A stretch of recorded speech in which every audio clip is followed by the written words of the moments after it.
Hey folks, Coach Pete Dooley here. I'm a golf instructor at Seascape Golf Club in Aptos, California. I'm going to talk to you today about chipping.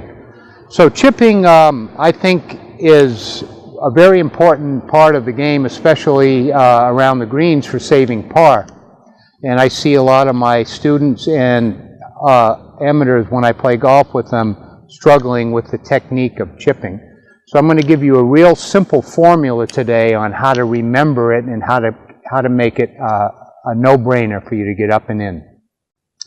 So I like to think about a chip as more time on the ground than in the air. And Raymond Floyd, I think, framed it the best when he said that chipping is just putting with loft. So I use 3 clubs in this system, the 6, the 8, and the pitching wedge. So back in the day, the pitching wedge was the 10 iron. So we call it the 6-8-10 rule. And we're going to understand a carry and roll with each club. So the 6 iron is going to carry approximately 1/4 of the way and roll 3/4. The 8 iron will carry approximately 1/3 and roll 2/3, and the pitching wedge will go about 50% carry, 50% roll. Now, in order for this to take place, it's not an exact science, folks, but it's a really good way for you to sort through the process. We want the club to be in a vertical attitude, and we want it to be off of our sternum or our belly button, because then we're using what the manufacturer calls effective loft. I'm not a proponent of putting the ball way back off your foot and your hands way ahead, because you're de-lofting the club and you're putting a lot of spin. So now not only do you have to control how far you advance the ball, you've got to think about spin, and we want to take that out of the equation. All right, so the technique part would be whatever grip that you use putting. I like a reverse overlap. If you putt left-handed low, it's okay to do this left-hand low.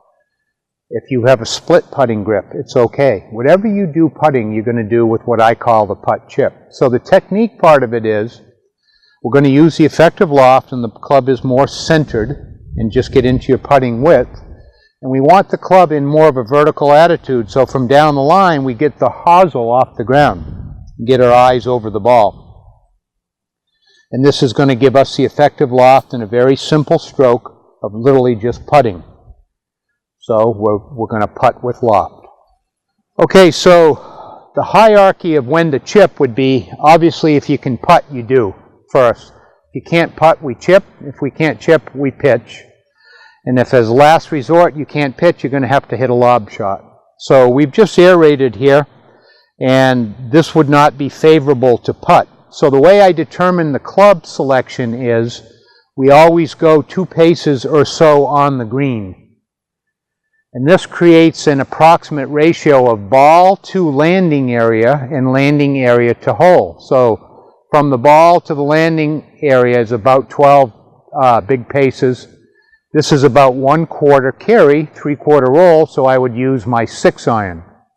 I would adjust if it was downhill and still keep my 2 paces on in my 1/4, 3/4, but if it was really downhill, I might use a sand wedge. But it gives you a way to choose the right club for carry and roll, and you adjust with your uphill and downhill.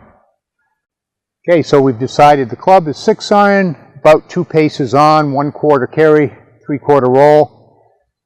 Just use your putting grip and your putting stroke.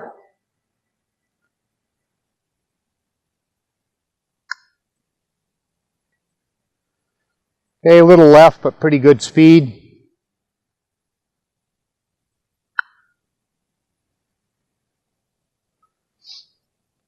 And we'll give it one more here. So somewhere in between those would be pretty good.